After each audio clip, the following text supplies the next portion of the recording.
Welcome back to AM Northwest. You know, the number of people living to triple digits will grow by 800% over the next 25 years. Here to share what that means for us, our children, and our grandchildren, we welcome the author of The Big 100, The New World of Super Aging, William Kole. William, great to have you with us. This is fascinating. So you mentioned that let's say in 1960, it was the average life expectancy was 69.7 years.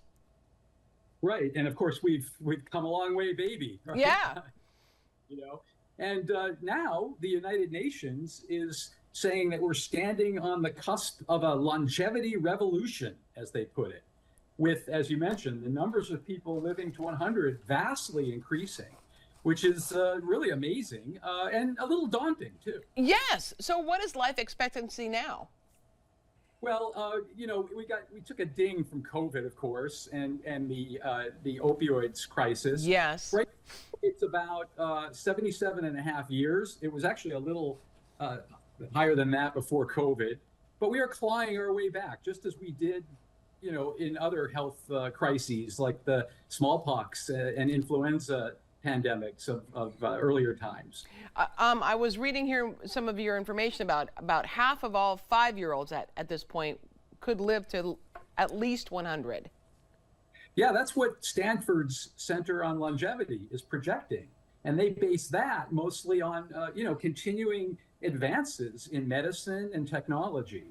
And then apart from that, Helen, is just demographic factors. The baby boom generation is huge and aging rapidly. Yeah. I'm a boomer myself. Me too. And yeah, so the oldest of us is 77, and so in the next 25 years, the fittest of us will start to hit triple digits. Wow, it's crazy. Okay, so what plays a role in aging and also aging well? So genetics has got to be a big part of that, right?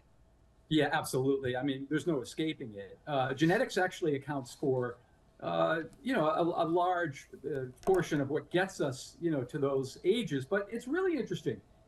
Going from 0 to 90 is 75% are behaviors that gets us to 90. So that we're thinking diet, exercise, how much sun exposure do we allow ourselves, things like this, and some of the behaviors we avoid, like smoking.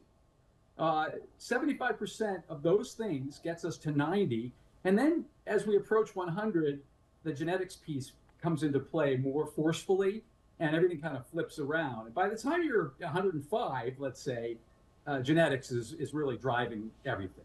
Wow. Okay. And we've all heard about the blue zones, where people live in blue zones. They live longer.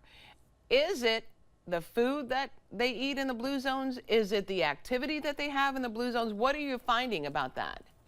So the latest research is suggesting that the blue zones are a little bit of a myth in that they are not really centenarian factories like we thought, where they're producing vastly, larger numbers of people who are living into their hundreds. They do have populations that are healthier, and people tend to live, into their 80s and 90s right. in good health. Right, but they're not really, producing more centenarians. We all saw the Netflix documentary, Living to 100, talking about the blue zones. And, there's more at play than just eating a cup of beans every day. Right. There's a lot of their behaviors, and we can take a page from their script in terms of how they handle stress and how they move gently through their environments. And very importantly, how they live in community. So they're not socially isolated. I have family who lived on the island of Icaria, which is considered one of the blue zones. And sure. Several things that they did when I heard about the blue zones was they walk every day. They make fresh food every day. And you mentioned a sense of community. They live in villages. And like every day of the week, there is a village party. And also they go to church. That's right. Faith actually is an interesting factor. There was a study done a few years ago that showed that people who believe tend to have a 5-year gain in longevity compared to those who don't. So there's a lot of things that are inside of our control. The genetics piece is not, but, being hopeful, positive, things like that. We can work on those. Okay, and to quote a song, what has love got to do with it? Well, this is interesting. So there was a very big study done and published in the Journal of the American Medical Association a couple of years ago that showed that people who are married tend to have a longer life in general than people who are single. Now, an important caveat: those need to be not combative marriages, Right. So if it's a loving relationship, that's great. Men tend to live 2.5 years longer than their single counterparts. And, also, though, other researchers have found that deep platonic friendships accomplish the same thing. It's doing life with somebody in a meaningful way. Absolutely. Jane Goodall, who I've interviewed a couple times, I think she's like this prime example of living a long life, a good life, and doing well. What did you find out about her? She is such an amazing person. What an inspiration. She is. I interviewed her for the book, and she exemplifies how we can continue to contribute and create long into our lives. She's working harder now than she did in her 30s when Yeah. she was in Tanzania working with the chimpanzees and Louis Leakey. She travels the world.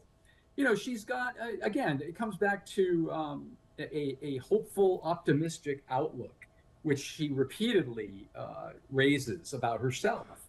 And that has really seems to be like the secret sauce. Yeah, absolutely. We want to tell everyone the book again is titled The Big 100, The New World of Super Aging. William Kole, thank you so much. Great talking with you. Great to talk with you. May you live 100 years, Helen. Thank you. You too. All right, we'll be right back with more AM Northwest.